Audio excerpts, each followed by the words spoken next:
They're hearing us. They are now. Uh-oh. Welcome everybody to the Voice of Terminus show. I'm joined today by Lex. Say hello, Lex. Hello, people. I swear I'm a professional. And then we have Josh with us. Say hello. I didn't do it. Hi, guys. And we have today Ashenor with us from the Guild Faceless to sit down and chat with us a bit about Pantheon. And today's also a special show for everybody out there. We are actually celebrating our 100th stream, our 100th show. We finally hit the double digits. Woohoo! Triple. Oh, triple digits, yeah. So that's definitely a milestone for us. Yeah. And this is where we all look at the YouTube version of it and go, "What happened to my life?" Yeah. So welcome, Ashenor. Good to have you here, man. Hey guys, yeah, thanks for the invite. I appreciate it. I will say this though, and this is a compliment, so don't take it the wrong way. But when I look at you, I think Viking. Yeah, I just grew the beard out for the first time for Halloween. Me and my girlfriend went to New Orleans, so it's new. Dude, keep it. It's badass. That's all I'm gonna say. Think about growing a real long one. We'll see. Yeah. Well, I'll get it started. So please tell us a little bit about your gaming background. I'm a little bit older. I'm in my early 40s, so I've been playing games for a while. Yay! I think a lot of people that have EverQuest background, obviously, are a little bit older, probably in their mid-30s. We got one guy we raided with. He actually raided with his dad. He still raids with us. He's early 20s, so it's kind of funny to see him on the TLP server.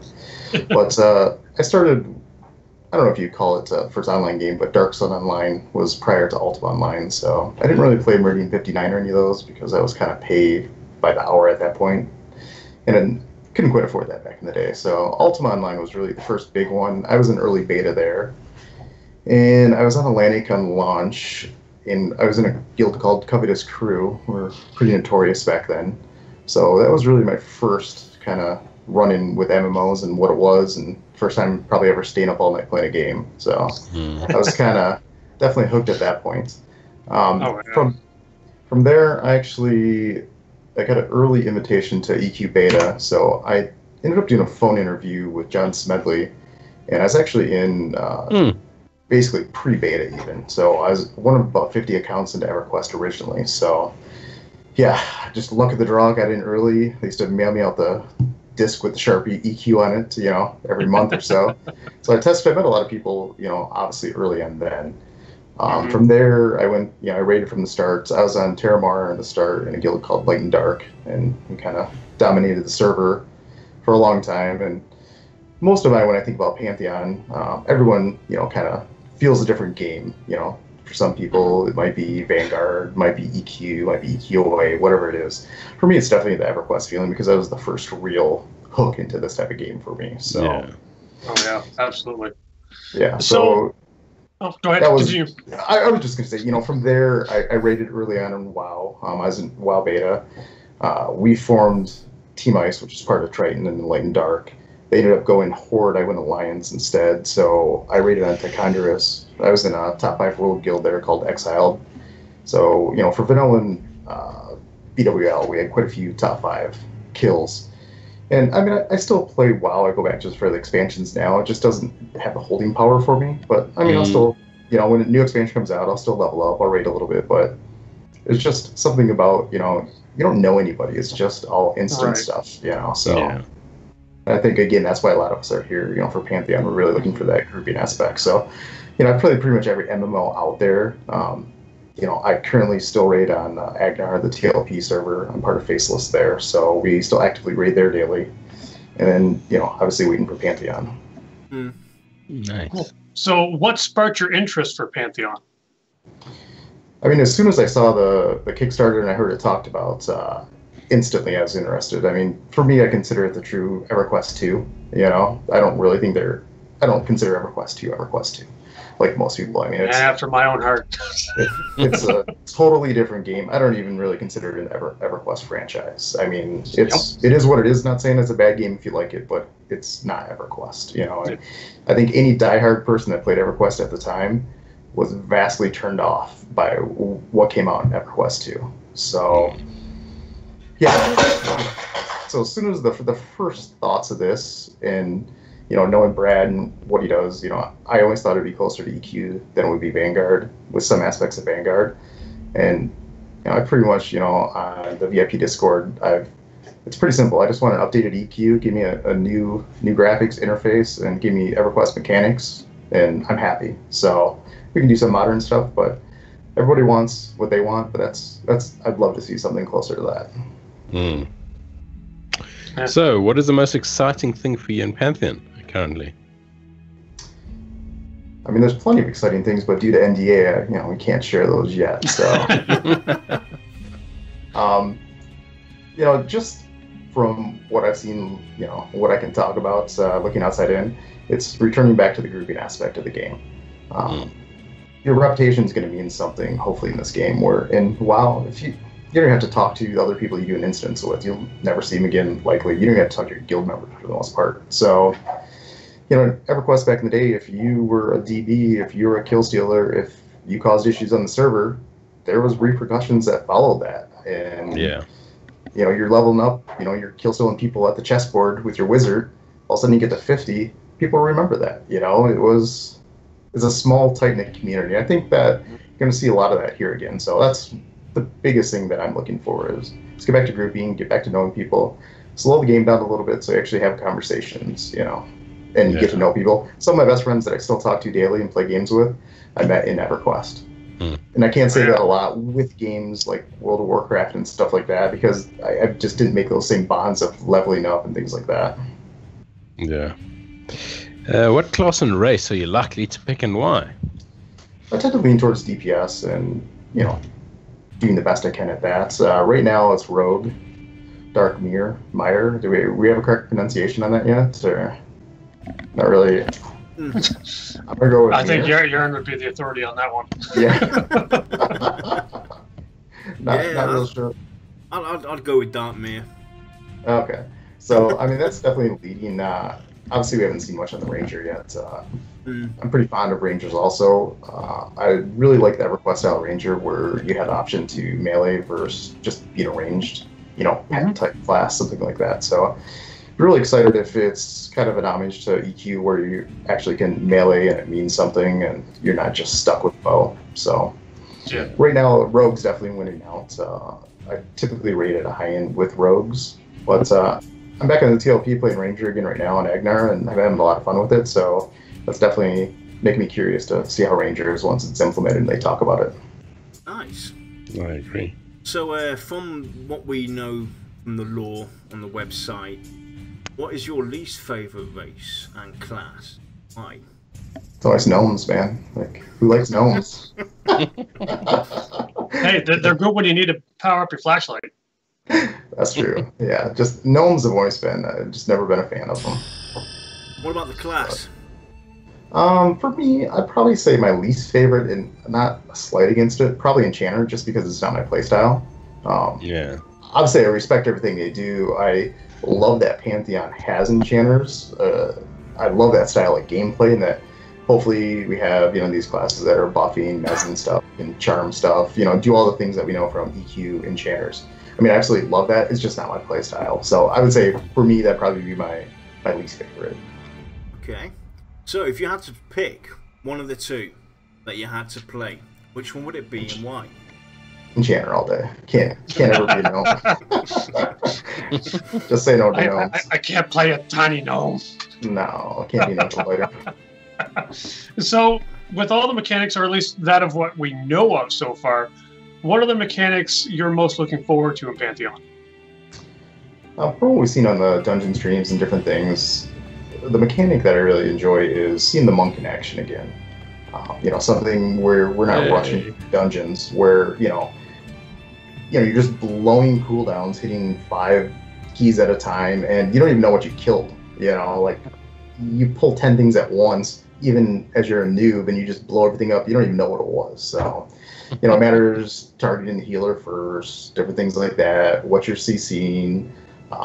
And again, just seeing the monk gameplay, when they're filming it, watching them pull, split pulls, stuff like that. I mean, there's a lot of people that played MMOs that's never got to play with that. I'm excited for people to see that, you know. Yeah. So before you ask the next question, Shai, if you can grab any questions that are forwarded towards Ashenor towards the end, we'll get to the answer. We'll ask those towards the end, and then he can have a shot at answering them. Will do. So, if you could go anywhere in Pantheon right now, where would you go, and what would you do there? It's hard to say. I mean, you know, I've obviously seen some of it that I can't talk about with the NDA, so it's kind of, you know, I've been some places that we can't talk about yet. But as far as what we've seen, I'm a raider, dungeon grinder. Like, I really want to get into, you know, like the dungeon they showed, or even, you know, getting past some of the stuff when they showed, you know, the different cold resist stuff, like getting past that bridge. Like, what's on the other side of that? You know, I'm more of an explorer. Like, you know, I loved EQ when it came out. I lived with my cousin at the time when it first came out. When expansion came out, all we do the first day is we'd go to every single zone, look at everything, find out as much as we could, because back then it wasn't spoiled. You didn't know really what was going on at that point. So now by the time expansion comes out, you know, WoW's in beta for 3 months prior before it coming out. Everybody knows everything about it. Everybody knows the leveling path. So for me, getting into Pantheon is just, I'm going to go to a dungeon and find stuff, you know, like, oh, that's a rare, you know, if anybody remembers actually exploring Guck, you know, back in the day, lower Guck. Yes. I mean, it was scary. Like, you were it was scared to go in there. You might not get your corpse back until a lot of people figured it out, you know. Right. I mean, that place was a maze. Oh, yeah. Yeah. And I know they talked before about talking to the designer of that to see if he'd do a dungeon in Pantheon.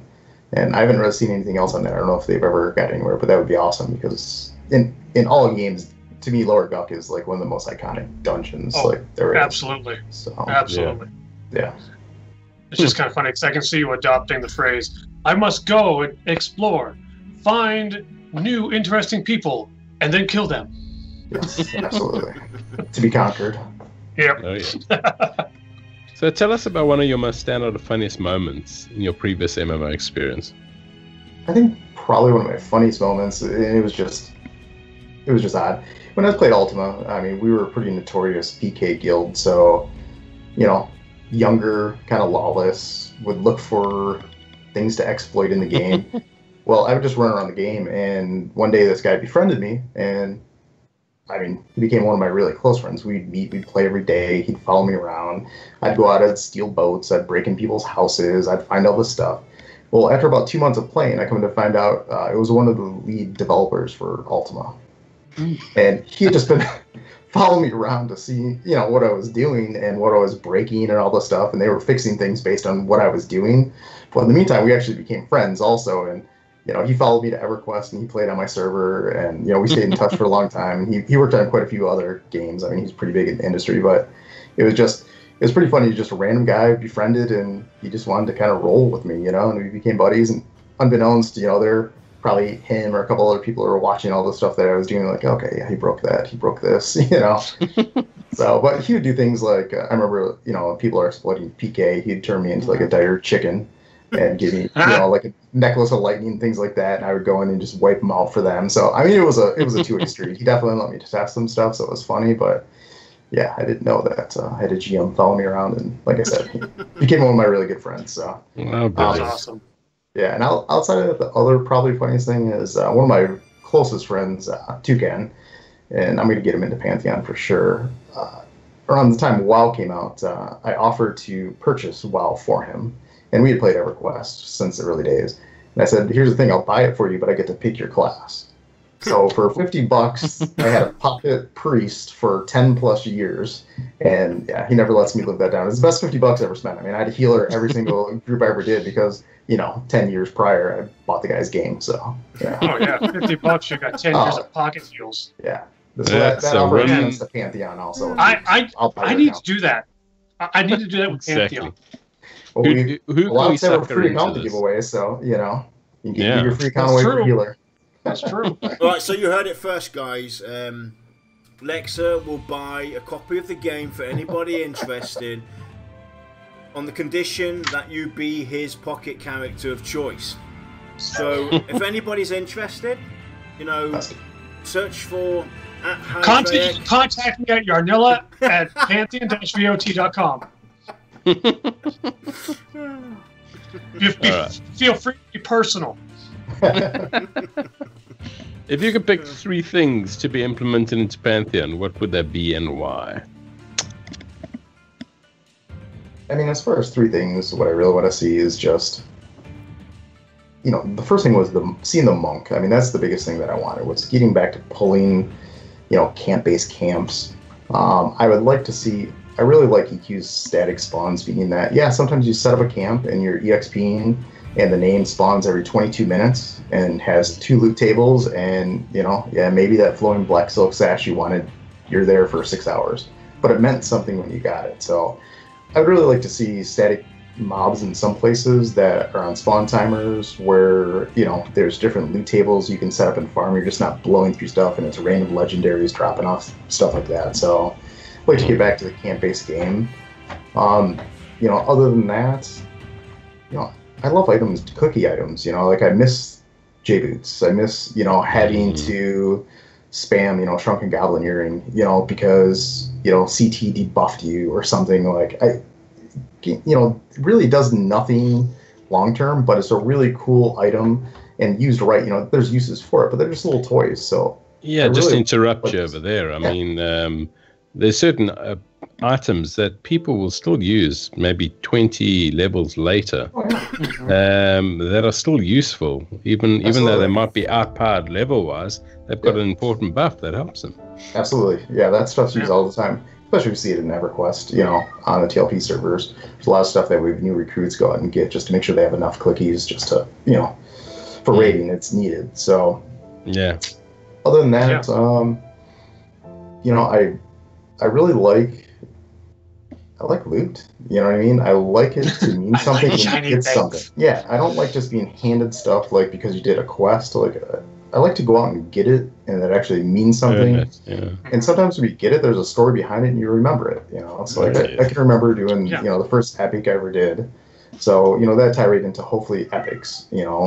Items that mean something, a progression storyline, something you needed to get friends, a guild, more than just a group to go do. And again, that falls into if you're a DB in the server and you don't help anyone, no one's going to help you. So it just promotes community too. So And if you look at some of the older games where you really had to work for certain loot, you'll find people even today that still have their accounts where they have this item that maybe it's not so good anymore, but it's still in the bank because they have an emotional attachment to it. Oh, for sure. Oh, yes. Whereas modern games right now are, I'm done with it, sell it. Yeah. Exactly. Yeah, my Ranger, is logged out in Terramar, which is Drinnel now, EverQuest, my original server, in full Rubicite that I got, back at launch. You know what I mean? Not that it's worth anything, but I would sell it. You know what I mean? It's just, it's kind of back to that time. It's worthless, but it's just that nostalgia of having it. Yeah, it's just like my XR Shadow Knight and his Dreadscale armor. Yeah. It's probably on live today that he's still sitting in his bank. Yeah. Why not? I'll never get rid of it. Yeah. Yeah. Yeah, definitely. So, from the game tenets, what's the number one thing that stands out to you and why? Well, again, I got to be careful because, with NDA and stuff, I've seen some things. But from what we saw, I mean, I've seen some things. I've seen some things. The number one thing is just, when they do a sweeping lookout and you can see the entire zone, especially when they did the art stream. Mm. To me, it's just the world. To me, the games are all about the world. If the world isn't interesting and if you're just running through, and there's a lot of MMOs I've played where, I go from quest spot to quest spot. I don't even read the quest. I don't know what's going on. I don't know what area I'm in. I'm just running to the next point. And this is going to be a game that if you try to run through the middle of a zone, you're going to get smoked. There's going to be a lot of surprise, just people coming from WoW, thinking, hey, this is a new MMO, I'm going to try it. And all of a sudden, they get smoked by a fire beetle. And they're like, well, what happened? So, yeah, to me, it's just the large zones, the Karanas back in the day, in EverQuest, things like that. So that's what I'm hoping for here, is that we have those large-scale zones where, and I'm hoping, like Common Lands, when you had griffins come by, you're leveling up, and all of a sudden, that griffin smokes you, And, you call out as you're leveling, hey, there's a griffin, over by Orc 2, and, some high-level player comes and kills it for you, and they're the savior because now you can continue leveling. So I'm a sucker for all that stuff. Cool. So, related to that, what's the number one thing from the Pantheon difference that you want to see the most? I was looking at this question before. As far as I don't think I was understanding it. So the Pantheon difference. So just how they're differing from other games, or what's the context of the question? Basically, they have the Pantheon difference on the website, listing what basically stands. What makes their game different towards the others. So based on that relation. It's been a bit since I looked at it, to be honest. So don't feel bad. I'm in the same boat.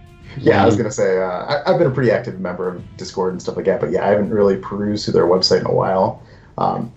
I just think, again, I'm a Brad fan. I believe in what he's doing. I believe that he's going to make a good game. And, there's a lot of doubters, but I think a lot of things are out of his control in Vanguard, as we all know.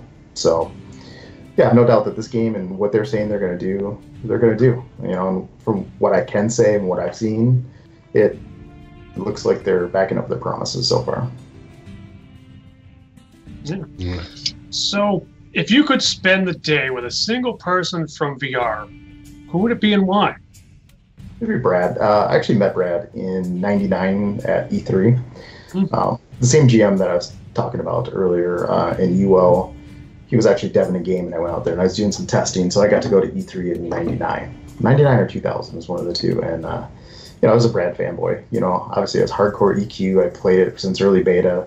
I met him there, we chatted and stuff, and, I'm friends with him on Facebook, and we've chatted over the years just about random bullshit stuff, not just game stuff, and, I would love to just hang out with him, even, I ride motorcycles too, we could ride motorcycles, we can drink beer, we can do anything but game, It just seems like a cool guy, so.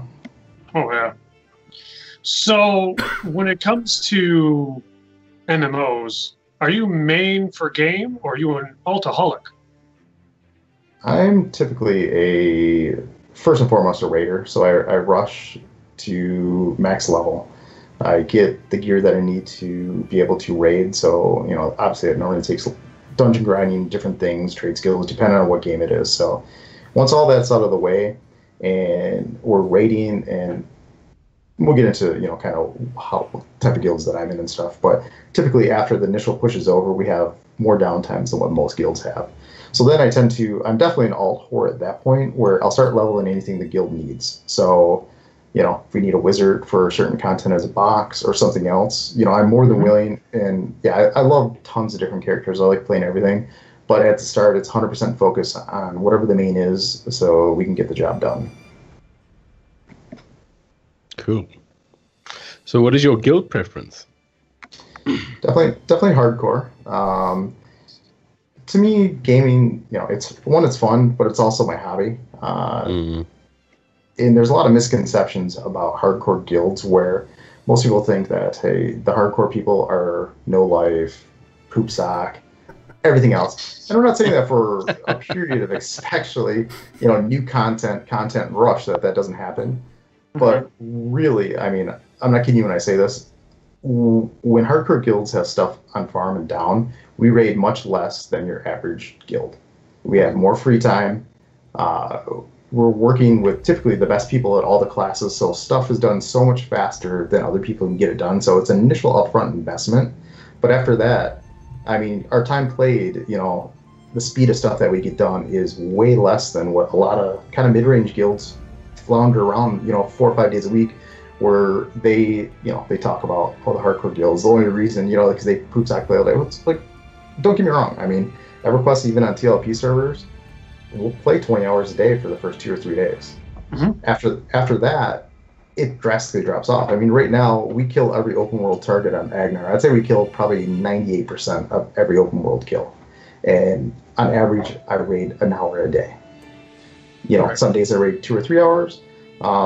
A lot of days, some days I don't. If I don't feel like raiding, I don't have to.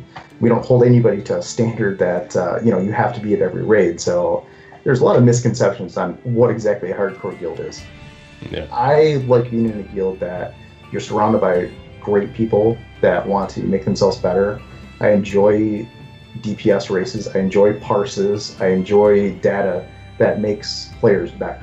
I don't ever just want to show up just to show up and get loot. Like, I want to make sure that I'm playing my class to the best of its ability, and other people around me are also. Nice. What other interests outside of gaming do you have? Main thing, I enjoy working out. So I CrossFit. Me and my girlfriend, we probably work out 5 days a week. So on top of being in a top rating guild, every day after work, I work out. That's a priority before I get home and raid. If there's a raid while I'm working out, tough. Me and my girlfriend, we go out to probably 2-3 nights a week. We try a lot of different. She's definitely a foodie, so I get to try a lot of different things. She introduced me to wine probably about 4 years ago. So slowly turned from liquor and beer into kind of a wine snob. So. I enjoy it. I like cheese and wine. Ain't nothing wrong with that. Yep, all good. Yeah. So, do you have a ritual for longer gaming session? What is it? My ritual, and again, right now, every 3 months I have a longer gaming session. With Agnar, every 3 months a new expansion goes in, and we got Lukeland coming up at the 31st of this month. So we typically play long hours. So my biggest thing is I just meal prep. Chicken rice, different healthy things where it's unhealthy to play for those long periods of time. If you're going to do it, at least try to stay as healthy as you can with what you're eating, drinking, things like that. So for me, that's what I've been doing wrong. Yeah. It makes a big difference just on, if you try to stay up past 15 hours and, you're just crashing off, all crappy stuff. It catches up to you. So it's not really a ritual. It's just preparing myself, at least a couple of days before, knowing that I'm going into this. It's going to be a long 2 or 3 days. So then after that, it's back to, working out, normal schedule, things like that. Nice. So, as per usual, the most important question when we do this show is, who is the VoT host with the most? I'll just put it out there. Who invited me to the episode, It's hard. I don't want to name any names, but I think we all know who, wanted to have me, so. No, I think you guys I see how it is. First come, first serve. Hey, I know you guys just saved me for the 100th episode, so it's fine. He's respecting the guy with the most work. It's all good, man. Yeah. So, we obviously want to talk about Faceless as well, but we'll let Shy bring in the questions because somebody actually asked about Faceless. Sure. So, Shy, do you want to bring up the first question? Sure. The first question that we had, excuse me, was from Kane85, and he wanted to ask, how important is immersion to you? I personally tend to be against modern amenities and tools that break immersion, like screen pop-ups, etc. Yeah, I am. A lot of data that I like to see background data, like parses after, versus, something popping up in your face, like, wow, DPS meter when you're watching the whole time. Yeah, when I'm fighting something, I want it just to be the fight. So, I don't look at any parses while I'm fighting. I want to be immersed in the fight, not just like looking at numbers, doing everything else, and just knowing what you're doing is correct. And afterwards, if it wasn't correct, you can correct things for the next fight. But yeah, I'm not a big fan of having overlays of everything to let you know, and while it's down to the whole rotation can be mapped. Okay, push 2 now. Okay, kick now. Blah blah blah, whatever. Eviscerate, whatever. I'm not a fan of that. It just breaks immersion. You're not watching what's going on. You're just watching something telling you what to do. So. All right. The bird agrees. Good to know. The bird likes that answer. Apparently. And the second question we had was from Catharsis22, who wants to know if Faceless will be a presence on Pantheon. I can definitely assure you will be a presence. So, basically what we did, we have a very large group of people currently in pre-alpha, and we went to Agnar. Even on our site it says we're a Pantheon guild. So we get a lot of slack from some people that, Agnar has been done, there's nothing new, blah, blah, blah, blah, blah, all this stuff.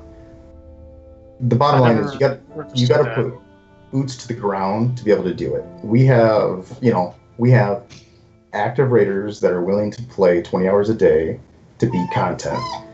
All these raiders, hold on one second, I get up. My dog out, he's going crazy. I swear to God, that's not me. No. We are innocent. So,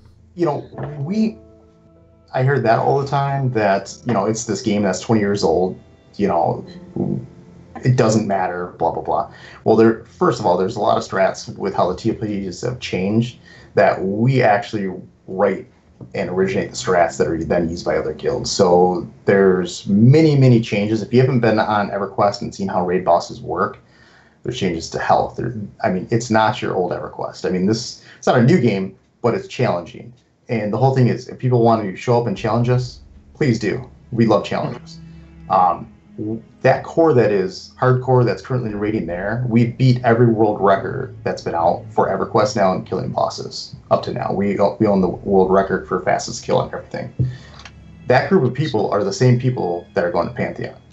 We're just playing a game together right now, where a lot of guilds, you don't know if someone's going to play more than 2 hours or they're going to play 10 hours at launch that are top and they're going to be hardcore. So we will be. And, the other thing is people say that, it's just EverQuest.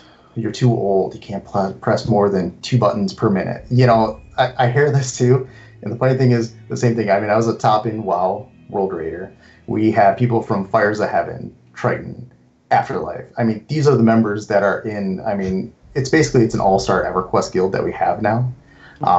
And from that, they've all played every MMO and have been top, world players everywhere. So, yeah, no, we will definitely have a presence. And I can assure you, behind the scenes already with, I can't say much with NDA, that we have a very, very large presence already in pre-alpha. Any further? Well, okay. I got a question. No. Okay. Because I'm sure there's a couple people out there that are going to wonder, maybe even on YouTube later on. Now, we know Faceless is a hardcore raiding guild. Probably one of the best around. We're at EverQuest right now, and we'll see where it goes from there. Is there room in a guild like that for casual players? Yeah. Well, here's the whole misconception of hardcore guild again. So what our rating criteria is, right now we require a raider to maintain a 30% or more RA. You really think about that, a 30% RA. Most can you explain that for people that might not know? So there's raid attendance. So basically, most guilds use some form of DKP, and you earn points to bid, and everyone has a different system. But your attendance, it matters. Certain guilds are going to kick you out if after 10 raids you make 2, they're going to talk to you. Some guilds want you to make 8 out of 10, whatever. Right now, we ask that you're there for every 3 out of 10. Now, the bar doesn't really get set much lower than that. That's a very low requirement. That's yeah. So you can be very casual and raid with us currently, but the difference is in this type of game, we have a bat phone system where, again, we kill 98% of all the open world targets, but we don't expect it. You don't have to answer everyone. We tell people, don't get burnt out. Live your life.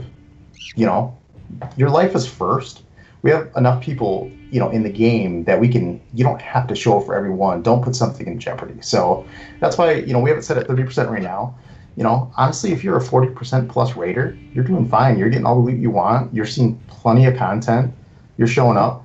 A lot of times, we have 2 instance days. I miss a lot of our instance days just because one is a date night. I'm going to hang out with my girlfriend on that. I raid plenty of open world targets. I'm not going to jeopardize my relationship to do that. And I'm still a well-standing member of my guild. My ranger's fully geared. So, yeah, you could definitely, you're still gonna have to raid. You're still gonna have to level up and things like that. We have friends and family rank also. So right now you could come in as a friends and family. You could app as a raider at some point, and we'll make sure that you know what you're doing, and we'll help you with that. But we're not this super elitist group that are, that you have to play 20 hours a day that a lot of people think that we are. We get stuff done just because people are very efficient and good players, and we share knowledge with people too. If you come in, you don't know it. We help other players out. So, there's constant attrition. There's people going in, people coming out. We've lost people this expansion of Velios, and we've gained new people. So, Right. Yeah, by all means, I consider a 30% raider pretty casual. So, I think that answers your question there.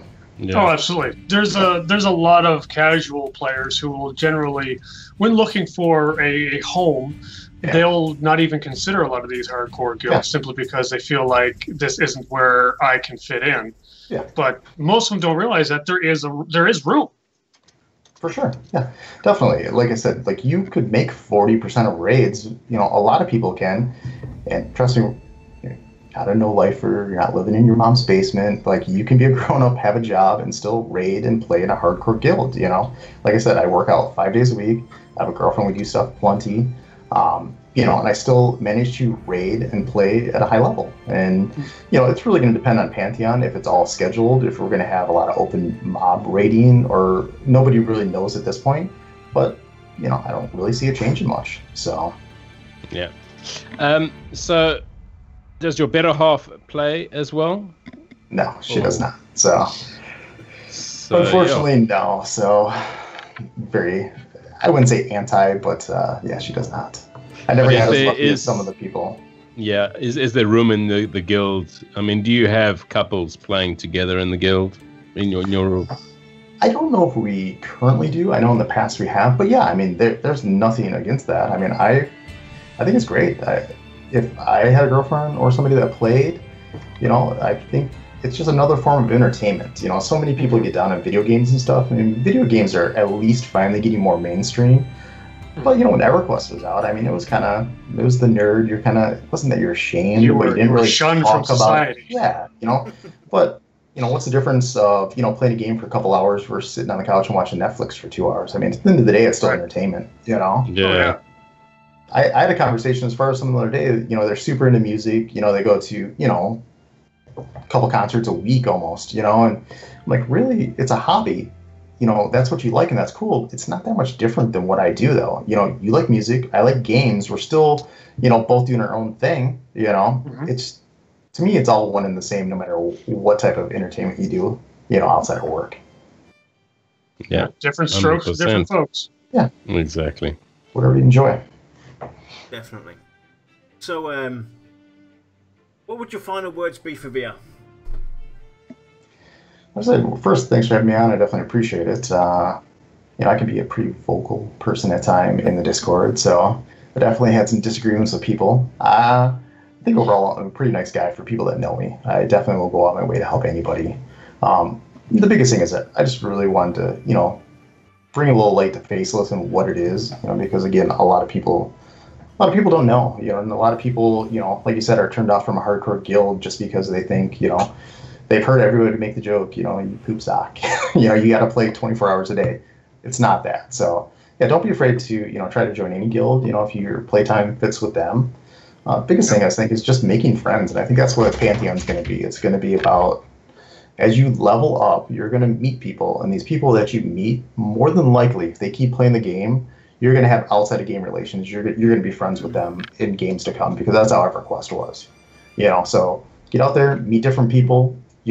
That next day when you get on, if that rogue was fun to play with, send them a tell, hey, you want a group? And I guarantee you, people will make, lasting relationships in this game that are well beyond it. So definitely. Yeah. Mm-hmm. That's one thing Brad has going for him. He creates everlasting bonds and friendships. He brings the best out of the communities. That's one thing for sure. Yeah. So that kind of wraps up the show. It was definitely a pleasure having you on. Really nice to meet you. And once again, we've reached 100 shows for the Voice of Terminus show, and it was all because of everybody out there who tune in every week, and people like Ashenor who come onto the show, or Sacred, Basgrim, people that really support us and help us out. It's all because of you guys that we're here with 100 shows, and coming up to our 2nd year anniversary pretty soon as well. So a big thank you to everybody out there making this possible. Next week is when we officially start streaming on Fridays. at 6 p.m. So basically, 6 p.m. Eastern on a Friday. We've moved the show from a Thursday to a Friday as of next week. And next week's a player Q&A where we will have Mippins on as our guest. So tune in next. Let's see what I stop saying next Thursday now. Next Friday for the player Q&A show with Mippins. And again, Ashenor, thanks for joining us. Thanks, Ashenor. It was definitely a pleasure. And let's talk again when the NDA's off. We'll have another discussion then. Definitely. Or we'll Sounds talk good. privately. Or that. So with that, guys, we'll see you all next Friday at 6 p.m. Don't forget, we changed the time as well. We start a bit later to kind of accommodate more in the West Coast time zone as well. So see you all then. Have a great weekend, everybody. Enjoy yourselves. See you guys. Bye.